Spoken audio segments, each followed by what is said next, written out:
Hello students, welcome to science institute. हमने पिछले lecture में किया था डिप्रेशन इन फ्रीजिंग पॉइंट। हिमांक में अवनमन पढ़ा था, काफी कुछ कर लिया था। इसके मैंने आप लोगों को न्यूमेरिकल्स भी करवाए थे। जैसे मैंने करवाए थे वैसे ही एग्जाम में आपको मिलेंगे, उससे बाहर न्यूमेरिकल आपको एग्जाम में नहीं मिलेंगे। अगर वो वाटर के अलावा कोई और सॉल्वेंट देता है तो डेफिनेटली आपको उसका KF गिवन करेगा, उसका मोलल अवनमन स्थिरांक गिवन करेगा, मोलर डिफरेंशियल कांस्टेंट देगा ही देगा वो आपको, अगर वाटर के अलावा डिफरेंट सॉल्वेंट आया तो। आज हम आगे बढ़ते हैं। इसके सारे के सारे टॉपिक बिल्कुल उसी की तरह है, इसकी तरह बॉइलिंग पॉइंट वाले की तरह। तो अब इसका क्या करेंगे, हम थर्मोडायनेमिक एक्सप्रेशन करेंगे भाई। तो टॉपिक डालो फटाफट से, thermodynamic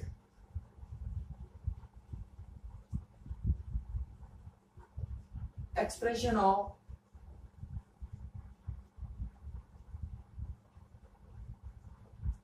depression in freezing point.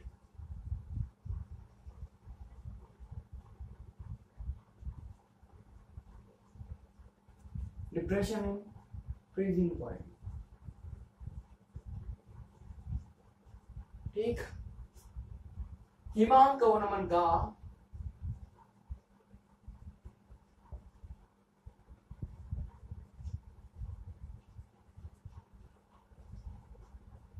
ऊष्मागतिक व्युत्पन्न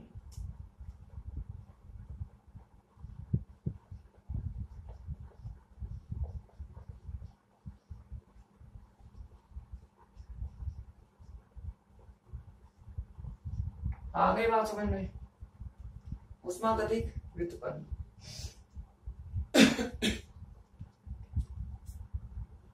तो मैंने कहा था आप लोगों से, क्या कहा था मैंने? मैंने कहा था कि इसे देखने से पहले आपको बॉइलिंग पॉइंट वाला डेरिवेशन देखना है। बॉइलिंग पॉइंट का जो मैंने थर्मोडायनेमिक डेरिवेशन करवाया था वो आपको पहले देखना है।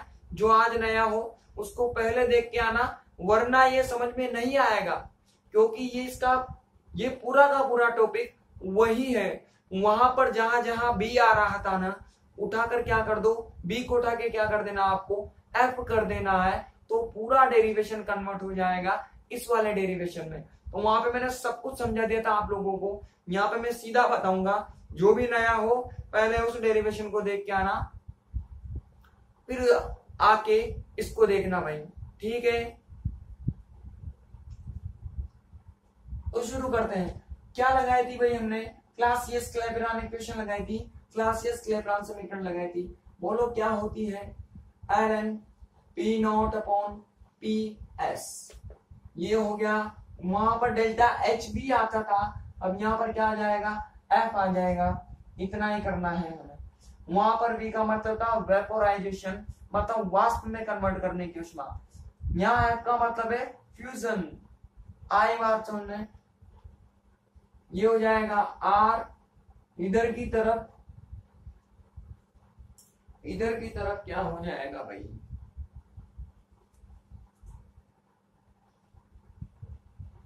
चेंज इन टेम्परेचर आता था भाई वहां पे, तो यहाँ भी क्या आएगा? Change in temperature TF minus T1। अब बिगर कौन होता है? TF। स्मॉलर कौन होता है? T1। वहां उल्टा था, T1 में से घटाया था हमने TB को, क्योंकि TB छोटा होता था। तो इतना दिमाग तो हमें है ही से भाई, बड़े में से क्या घटाना है? छोटे को ही घटाना है। इतना हमें है, इतना क्या, इससे तो ज्यादा है हमें। अब यहाँ पर क्या लिख दो भाई? वेयर लिख दो। इसमें कौन क्या क्या है पहले बता देते हैं। P0 एंड PS क्या क्या होते हैं भाई? वेपर प्रेशर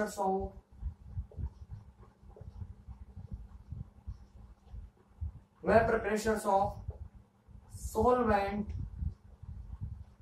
एंड सोल्यूट, ठीक। सॉल्यूशन विलयन तथा विलायक के वाष्प दाब, ठीक। आगे बढ़ो। डेल्टा एच, ये होती है हीट ऑफ फ्यूजन, मतलब गलन की ऊष्मा, गलन की ऊष्मा। मीनिंग क्या है? वेपोराइजेशन का मीनिंग था किसी लिक्विड को वाष्प में कन्वर्ट करने के लिए जो ऊष्मा रिक्वायर्ड होती है, जो हीट चाहिए, उसे कहा जाता है हीट ऑफ वेपोराइजेशन या वाष्पन की ऊष्मा। गलन की ऊष्मा या फ्यूजन का मीनिंग है किसी सॉलिड को कन्वर्ट करना है लिक्विड के अंदर, ठीक। किसी सॉलिड को लिक्विड में कन्वर्ट करने के लिए जो हीट रिक्वायर्ड होगी, जो ऊष्मा की मात्रा आवश्यक होगी, उस मात्रा को कहोगे आप डेल्टा एच एफ। आर तो सभी को पता होता है, ये टी एफ और क्या हो गया T1। ये क्या होते हैं भाई ना, फ्रीजिंग पॉइंट्स ऑफ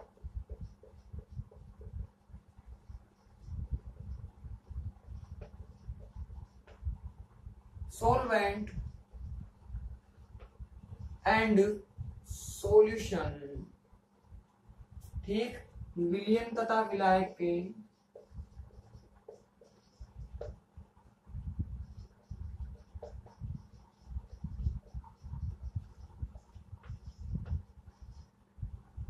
हिमांक बिंदु,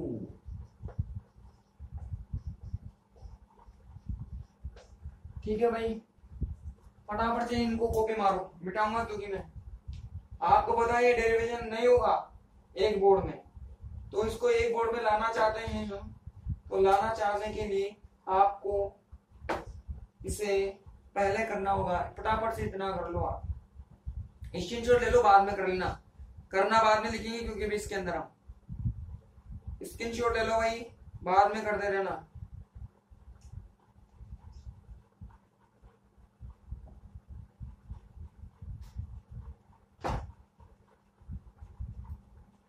सबके सब इसका स्क्रीनशॉट ले लो क्योंकि मैं इसको मिटाऊंगा, बाद में कर लेना जब मैं लिखवाऊंगा।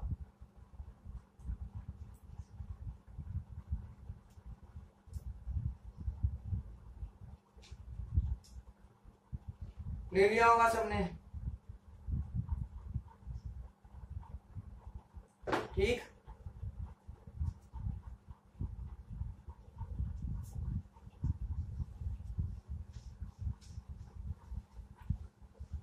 ये जानकारी आपको पता होनी चाहिए।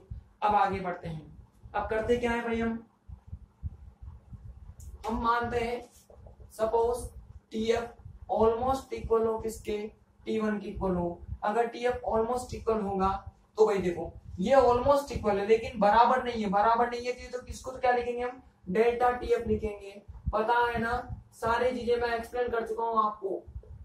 डेल्टा एच ये आर, ये दोनों बराबर होते तो मान 0 होता, लेकिन ऑलमोस्ट बराबर है, बहुत स्मॉलर से स्मॉलर वैल्यू आएगी, तो इसको मैंने क्या कर दिया, डिफरेंस है तो डिफरेंस के लिए डेल्टा, और ये क्या लगा दिया टी, और नीचे क्या हो गया एफ हो गया।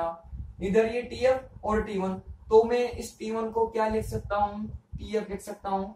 टीएफ दोनों बराबर है तो टी1 ऑलमोस्ट किसके इक्वल हो जाएगा भाई, टीएफ के इक्वल हो जाएगा। तो ये भी टीएफ ये भी टीएफ, तो मैं नीचे की तरफ क्या कर सकता हूँ, टीएफ का स्क्वायर कर सकता हूँ। बोलो किसी को कोई दिक्कत?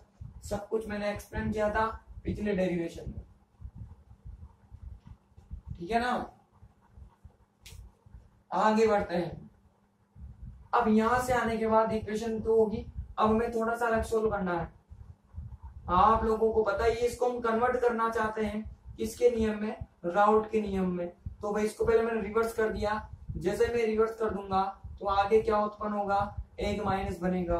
अब आगे क्या करना है भाई आपको, इसमें पी नोट को मैंने डिवाइड प्लस और माइनस कर दिया, पी नोट को मैं प्लस माइनस कर दूंगा, तो बताओ टोटल वैल्यू पर कोई फर्क पड़ेगा क्या, कुछ फर्क नहीं पड़ेगा, ये इससे कैंसिल हो जाएगा। एक बार इसके नीचे एक बार इसके नीचे, यहाँ तो बना आएगा, और इधर तरफ ये माइनस है प्लस, मैंने माइनस को बाहर निकाल लिया तो क्या बचेगा, P note minus P S बचेगा। क्या हमने ऐसा किया जो सही था है क्या, तो हमने चेक किया भाई, ये देखो माइनस और ये प्लस है, ये ऐसे होता है होने में, तो आप इसको गलत मत समझ लेना कि दोनों माइनस हो गए। अब ये आप लोगों को इतनी मैथमेटिक्स आनी चाहिए भाई, ये माइनस हो जाएगा और ये माइनस माइनस क्या हो जाएगा, प्लस हो जाएगा। ठीक, ऐसा बना। ठीक है ना। अब देखो यहाँ पर एक फॉर्मूला होता है, क्या फॉर्मूला होता है कि ln 1 माइनस एक्स हो, अगर ये स्मॉलर, ये एक्स स्मॉलर से स्मॉलर हो तो इसको ऐसा लिखा जा सकता है माइनस एक्स, ऑलमोस्ट क्या लिखा जा सकता है, माइनस एक्स लिखा जा सकता है। अप्लाई कर दो, ये ln 1 माइनस 1 माइनस 1 माइनस, इसको भी लिख देते हैं ln पी नॉट अपॉन जो पी एस है, ये किसके बराबर हो जाएगा, माइनस, और ये किसके बराबर हो जाएगा, यहां से अप्लाई कर दो, minus P naught minus P S upon क्या हो जाएगा, पी नॉट हो जाएगा। बोलो होगा कि नहीं होगा, इस माइनस ये माइनस कैंसिल, तो मतलब मिला क्या हमें, P naught upon P S is equal to P naught minus P S upon P naught. बोलो हुआ कि नहीं हुआ। इक्वेशन नंबर 3 वैल्यू पुट कर दो भाई, from equation 2 and 3, from equation 2 and 3, समीकरण 2 और 3 से क्या हो जाएगा भाई, ये हो जाएगा P naught minus P S, इधर की तरफ पी नॉट, ये हो जाएगा डेल्टा एच एफ, और ये हो जाएगा डेल्टा टी एफ, और ये हो जाएगा आर, और ये T F square. Now we know that what, Raoult's law, कहां से जानते भाई, फ्रॉम राउल्ट्स लॉ।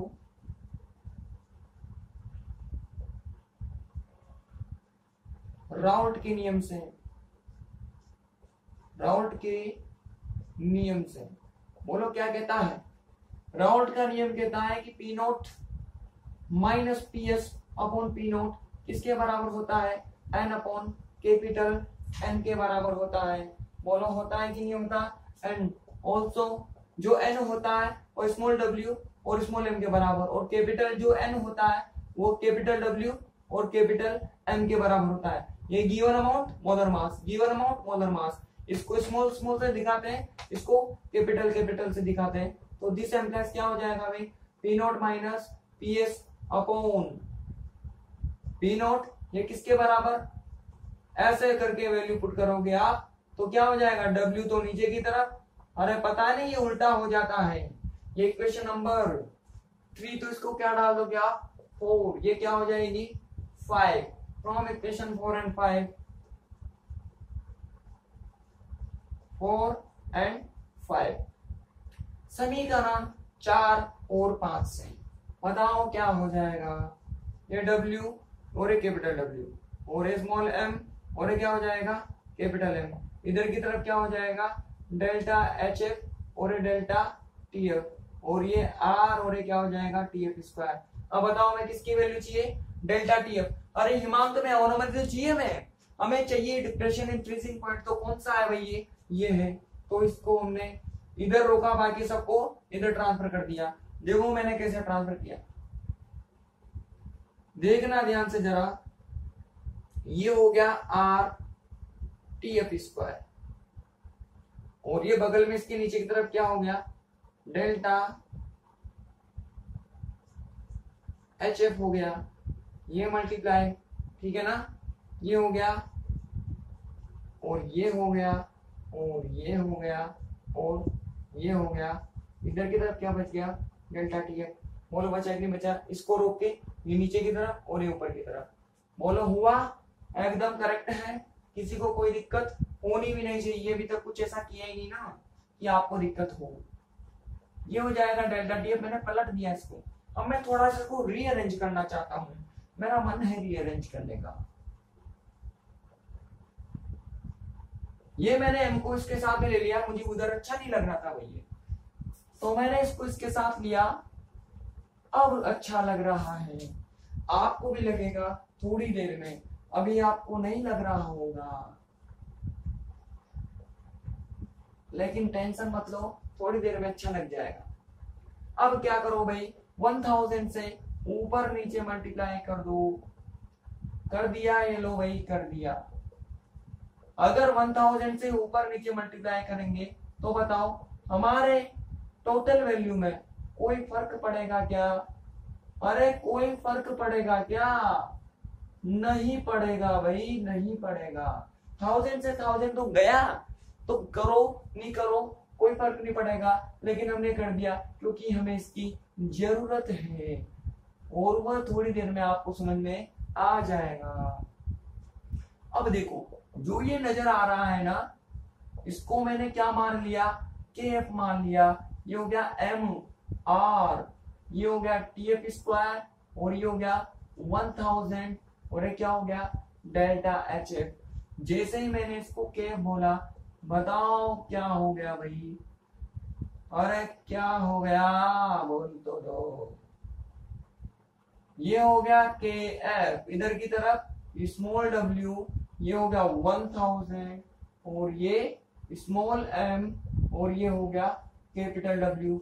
अरे किसका फॉर्मूला बन गया भाई? ये डेल्टा टी एफ का फॉर्मूला बन गया, फ्रीजिंग पॉइंट का फॉर्मूला बन गया। बोलो बना कि नहीं बना? बना। अब देखो इसको इधर नहीं लेते तो ये हमें अच्छा नहीं लगता, मतलब ऐसा नहीं दिखाई देता। हमें पता है फॉर्मूला हमारे दिमाग में चल रहा था कि भाई उसके डब्ल्यू के साथ में 1000 भी होता है, तो 1000 लाने के लिए हमने यहाँ पे ऊपर नीचे 1000 से मल्टीप्लाई कर लिया। तो बोलो ये वाली क्वांटिटी हमें बिल्कुल ऐसी नजर आएगी, तो हमने दिमाग लगाया कि इसको क्या होना चाहिए? इसको के एफ होना चाहिए। तो हमने इसको किसके इक्वल कर दिया? के एफ के इक्वल कर दिया, और जैसे इक्वल किया डेल्टा टी एफ का फॉर्मूला आ गया कि नहीं आ गया? आ गया, आपके सामने है, आ गया। इसको डालो, इक्वेशन कितनी आ गई? 6 होगी ना। इसको कर दो इक्वेशन नंबर 6, इसको कर दो इक्वेशन नंबर 7। अब यहां से दोबारा लिखो, देखो फ्रॉम इक्वेशन 6। देखो इक्वेशन 6 को ऐसे भी लिखा जा सकता है। मैंने आप लोगों को बताया था पिछले वाली डेरिवेशन में कि जो एनवी होती है वो delta H B upon M के बराबर होती है। ऐसे के ऐसे ही एल एफ भी होती है। ऐसा कैसे क्या होती है? एल एफ, और किसके बराबर होगी भाई? डेल्टा एच एफ और एम के बराबर होगी। यहाँ पर तो वी फॉर वेपोराइजेशन, यहाँ एफ फॉर फ्यूजन। ये होती है लेटेंट हीट ऑफ वेपोराइजेशन, और ये होती है लेटेंट हीट ऑफ फ्यूजन। गलन की वाष्पन की गुप्त ऊष्मा, और ये क्या हो जाएगा? गलन की गुप्त ऊष्मा, लेटेंट हीट ऑफ वेपोराइजेशन। ये मैं पहले बता चुका हूं, ये मैंने अब बता दिया। तो समीकरण 6 बदलकर क्या हो जाएगी? इसको मैं ऐसे लिख दूं तो किसी को कोई दिक्कत मेरे ख्याल से नहीं होनी चाहिए। ये 1000 और ये डेल्टा एच एफ, और ये मैंने क्या कर दिया? एम कर दिया। बोलो दिक्कत है क्या? नहीं होनी चाहिए भाई। तो यहां से क्या लिखा जा सकता है भाई? आर टी एफ स्क्वायर क्या हो जाएगा? 1000 एल एफ। बोलो होगा कि नहीं होगा? इक्वेशन नंबर कितनी हो गई? 8 हो गई। आप इक्वेशन नंबर 6 से भी केएफ कैलकुलेट कर सकते हो, आप इक्वेशन नंबर 8 से भी केएफ कैलकुलेट कर सकते हो। आई बात समझ में? आपको किसी भी सोलवेंट के लिए बोला जाए कि भाई ये सोलवेंट है, इसके लिए केएफ निकाल कर बताओ, तो आपको या तो ये वाला फॉर्मूला लगाना है या फिर ये वाला फॉर्मूला लगाना है। डेल्टा टीएफ कैलकुलेट करना है तो फिर आपको ये वाला फॉर्मूला लगाना है। बोलो हमने किससे स्टार्ट किया था? थर्मोडायनेमिक्स से स्टार्ट किया था, थर्मो से स्टार्टिंग की थी, और कहां पर आ गए हम? डेल्टा टीएफ पर आ गए। तो हमने थर्मोडायनेमिक व्युत्पन्न निकाल दिया कि नहीं निकाल दिया? निकाल दिया। लिखो जरा इसके नीचे, हाँ इस टॉपिक में लिखो। पहले एक लाइन लिखनी पड़ती है भाई। लिखो क्लासियस क्लैपिरॉन समीकरण से, फ्रॉम क्लासियस क्लैपिरॉन इक्वेशन। अब 1 कर लो, 1 के नीचे वो छपाई कर लेना आप, वही इसमें इनका बायोडाटा है सबका सब। हाँ उस बायोडाटा को लिखना, उस बायोडाटा को लिखने के बाद इस टीएफ को या बायोडाटा को बाद में लिख लेना, कैसे भी कर लो, पूरा डेरिवेशन कर लो, बायोडाटा बाद में लिख लेना, लास्ट में लिख लेना, तो भी आपका काम हो जाएगा। ठीक है, कर लो फटाफट से, पूरा कर लो। कहां तक कर लेना है आपको? यहां तक कर लेना है। यहाँ तक आ जाओ सबके सब। इक्वेशन नंबर 8 तक जल्दी करो भाई, मैं पानी पीता हूँ इतने में। स्क्रीनशॉट लेकर कर लो क्योंकि कर नहीं पाओगे इतनी सी देर में। फटाफट से स्क्रीनशॉट ले लो भाई।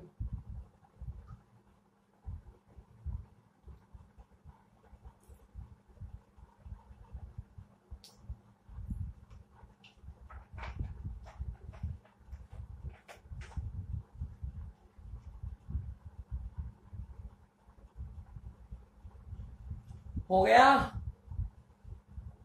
हो गया होगा।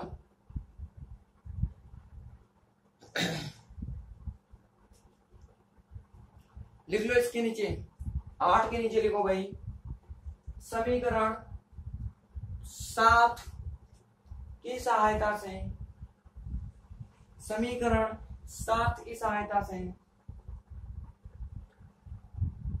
समीकरण 7 की सहायता से हिमांक में अवनमन ज्ञात किया जा सकता है। हिमांक में अवनमन ज्ञात किया जा सकता है।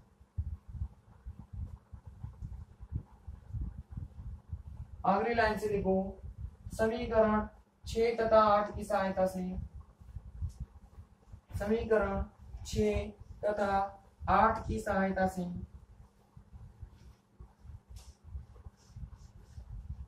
समीकरण 6 तथा 8 की सहायता से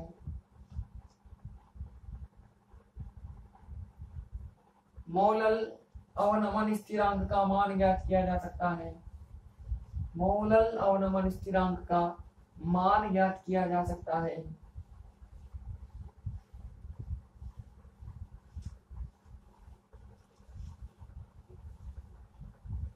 ठीक, आप लोग भी लिख लो। From equation number 7, from equation number 7, value of delta TF, value of delta TF can be calculated, can be calculated। आगे लिखो, from equation number 6 and 8, from equation 6 and 8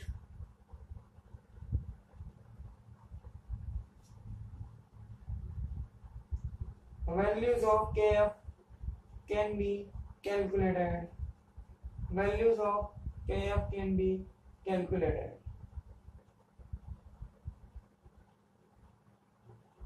ठीक है भाई, और LF को लिख लेना भाई। LF क्या होती है? latent heat of fusion, latent heat of fusion, गलन की गुप्त ऊष्मा।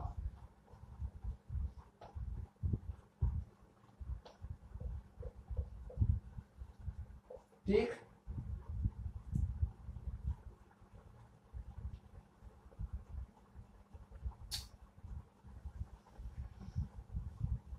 अब देखो, अगर आपसे किसी सॉल्वेंट के लिए बोला जाता है कि केएफ कैलकुलेट करो तो कैसे कैलकुलेट करते हैं, मैं आपको वाटर के लिए कैलकुलेट करना बता देता हूं भाई।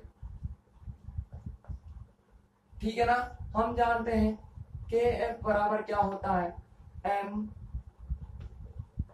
टीएफ स्क्वायर, ये 1000 और ये क्या हो जाएगा एलएफ।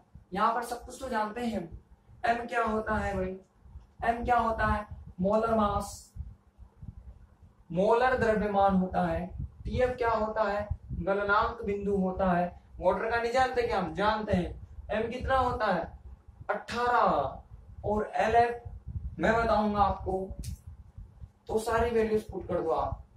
के बराबर क्या हो जाएगा, ये तो हो जाएगा 18, ये टीएफ बराबर गलनांक क्या होता है 0 डिग्री सेल्सियस। 0 डिग्री वो किसमें कन्वर्ट करोगे, केल्विन में, तो कितना हो जाएगा 273 स्क्वायर, ये हो जाएगा 1000। और जो एलएफ होती है ना वो होती है 80। जब इसको सोल्व करोगे ना आप तो बताओ कितना आंसर आएगा, 1.85। Kelvin kilogram mole inverse. आ गई बात समझ में? यही बताया ना मैंने कल आप लोगों को, सोल्व कर लेना, आ जाएगा आपका आंसर। तो भाई अगर कोई भी सॉल्वेंट देगा ना वो, तो उसका नाम देगा, नाम देते आपको क्या पता लग जाएगा, एम पता लग जाएगा। साथ में उसका क्या देगा वो, टीएफ आपको गिवन करेगा। अगर कोई अदर सॉल्वेंट आएगा तो आपको टीएफ देगा, उसका गलनांक बिंदु देगा, तो ये भी आपको गिवन करेगा, और एलएफ भी वो आपको गिवन करेगा। ठीक है ना? तो ये दोनों चीजें देगा आपको, ये भी देगा और ये भी देगा। लेकिन ये नहीं देगा, इसके लिए क्या देगा आपको, फॉर्मूला देगा। फॉर्मूला गिवन हो जाएगा तो हम जानते हैं, फॉर्मूले से तो हम कैलकुलेट कर ही सकते हैं। तो ये अल्टीमेटली हमें गिवन हो जाएगा, सारी वैल्यू गिवन होगी। तो बताओ बताओ, अरे केएफ आएगा कि नहीं आएगा? आएगा, आना ही पड़ेगा उसे भाई। जल्दी कर लो, फटाफट कर लो, जल्दी करो भाई, कर लिया होगा आपने। आगे बढ़ते हैं।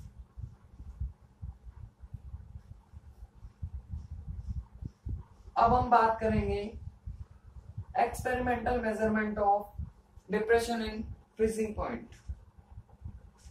Experimental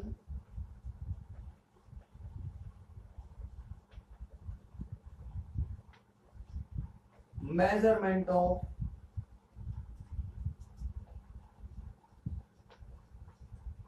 delta TF, depression in freezing point। Delta TF का प्रायोगिक मापन। बोलो, ये सेम टू सेम हमने कहा क्या था, बॉइलिंग में भी क्या था, क्वथनांक बिंदु में भी क्या था, सारे टॉपिक बिल्कुल वैसे के वैसे ही है। उसके लिए हमने एक मेथड बना था, इसके लिए हमारे सिलेबस में कितने मेथड है भाई, 2 मेथड है। पहले हम पढ़ेंगे बेकमान्स मेथड, पहले क्या पढ़ेंगे भाई, बेकमान्स मेथड, बेकमान की विधि।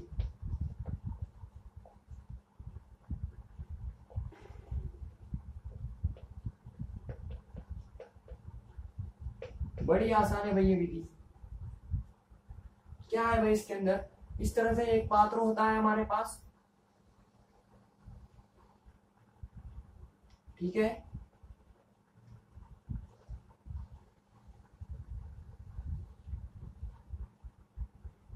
इस तरह से एक पात्र होता है,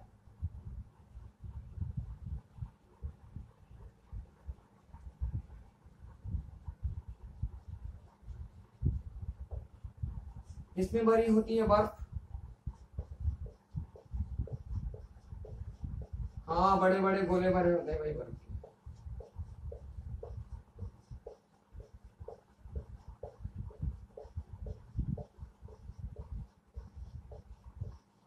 ऐसा करके बर्फ भरी होती है इसके अंदर, ठीक है। ये क्या हो गई, आइस, ठीक। उसके ऊपर नाम मिटा रहा हूं भाई मैं, क्योंकि मुझे स्पेस चाहिए।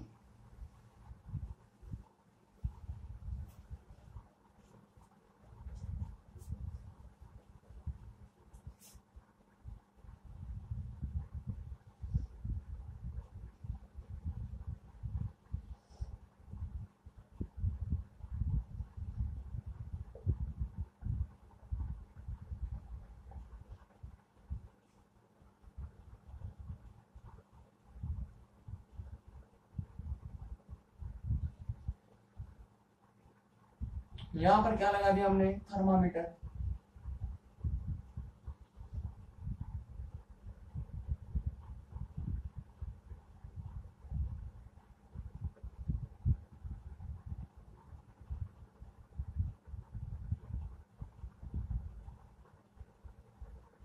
ठीक,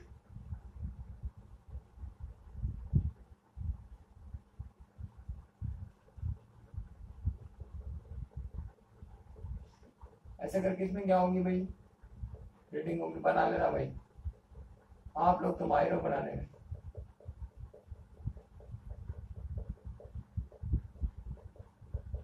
ऐसे करके क्या होगी इसमें रीडिंग होगी भाई, रीडिंग। ठीक है, यहां से डालने के लिए क्या बनाना पड़ेगा, एक रास्ता होना चाहिए। ये तो रास्ता हो गया। ये जो थर्मामीटर होता है ना, ये थर्मामीटर एक स्पेशल थर्मामीटर होता है, एक्स्ट्रा ऑर्डिनरी थर्मामीटर होता है। तो इसका नाम क्या होता है भाई, बैकमान थर्मामीटर नाम होता है इसका, बैकमान थर्मामीटर। मतलब बैकमान तो बैकमान ही है, थर्मामीटर माना तापमापी, बैकमान थर्मामीटर या बैकमान तापमापी होती है। इसकी क्वालिटी होती है कि यह 0.001 डिग्री सेल्सियस तक के टेम्परेचर को भी आसानी से ज्ञात कर सकता है।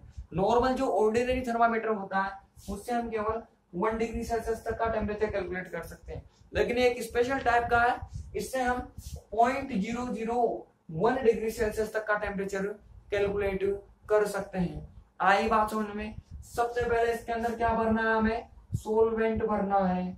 सोलवेंट भरना है, उसके लिए एक टेम्परेचर कैलकुलेट कर लोगे, उसको क्या बोलोगे, टीएफ बोलोगे। उसको जमाओगे, फ्रीज करोगे, सोलवेंट भर दिया, यहां से बर्फ है, धीरे धीरे ठंडा होगा, ठंडा होगा, जमेगा जमेगा जमेगा, जिस टेम्परेचर में जमेगा उसका टेम्परेचर थर्मामीटर से देखो, उसको क्या बोलोगे, सोलवेंट है तो टीएफ बोलोगे। फिर दूसरी बार में क्या भरना है, हमें सॉल्यूशन भरना है। मतलब इसके अंदर क्या मिला दो, सोल्यूट मिला दो, तो सॉल्यूशन बन जाएगा। उसका भी जमाओ, उसको फ्रीज करोगे तो कोई ना कोई टेम्परेचर आएगा, उसको क्या कहोगे, T1 कहोगे। दोनों का डिफरेंस कर दोगे तो आपको क्या मिल जाएगा भाई, अरे क्या मिल जाएगा, डेल्टा टीएफ मिल जाएगा। और डेल्टा टीएफ आ गया तो किसी भी अज्ञात विलय का क्या ज्ञात कर सकते हो आप, किसी भी अज्ञात विलय का आप मोलर मास कैलकुलेट कर सकते हो। बोलो कर सकते हो कि नहीं कर सकते भाई, ये आ गया तो इससे हम किसी भी अज्ञात विलय का एम भी कैलकुलेट कर सकते हैं इस फॉर्मूले से। बोलो ऐसा कैसा हमने बॉइलिंग में किया था कि नहीं किया था, किया था। फटाफट से लिखो, लिखो भाई जल्दी। इस विधि में बैकमान थर्मामीटर का उपयोग किया जाता है। इस विधि में बैकमान थर्मामीटर का उपयोग किया जाता है, जिसकी सहायता से 0.001 डिग्री सेल्सियस तक के टेम्परेचर को, जिसकी सहायता से 0.001 डिग्री सेल्सियस तक के ताप को ज्ञात किया जा सकता है, तक के ताप को ज्ञात किया जा सकता है।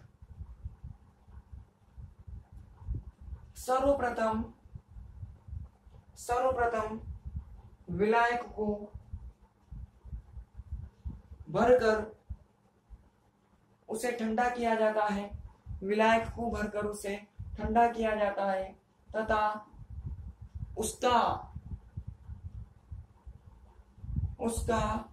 हिमांक बिंदु ज्ञात कर लिया जाता है, उसका हिमांक बिंदु ज्ञात कर लिया जाता है।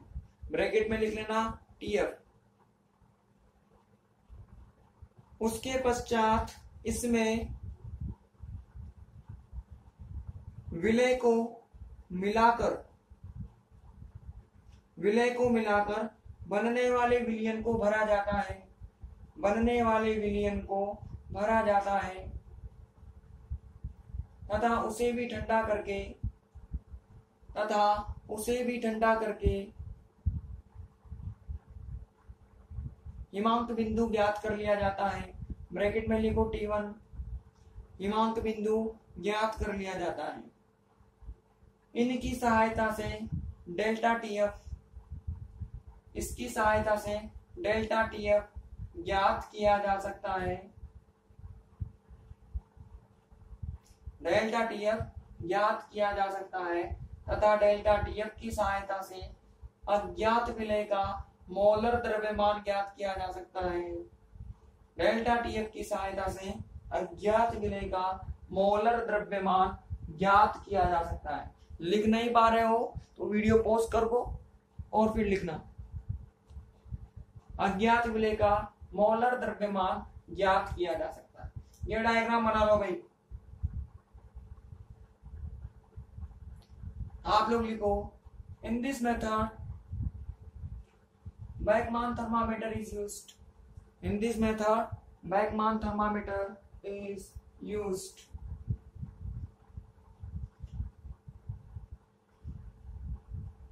By this thermometer,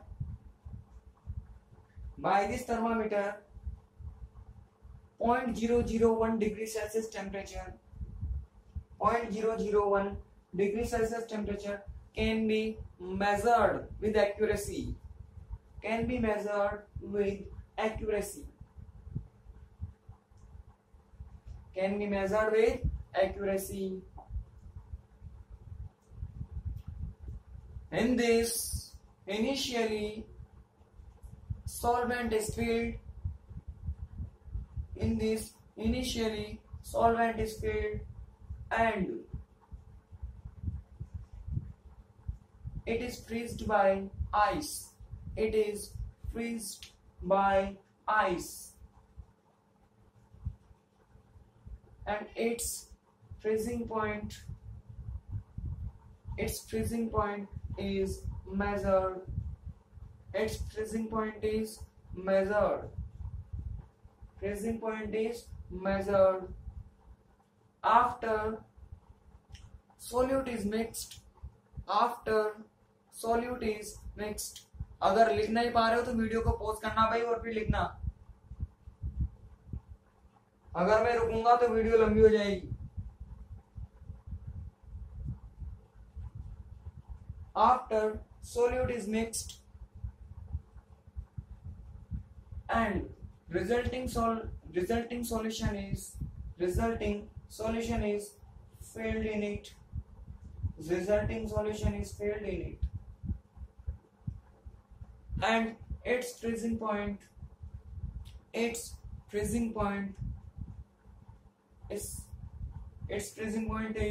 measured. Its freezing point is measured.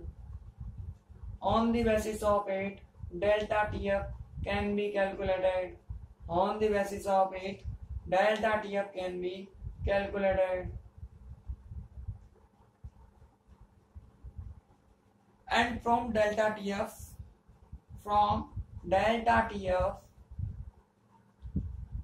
molar mass of unknown solute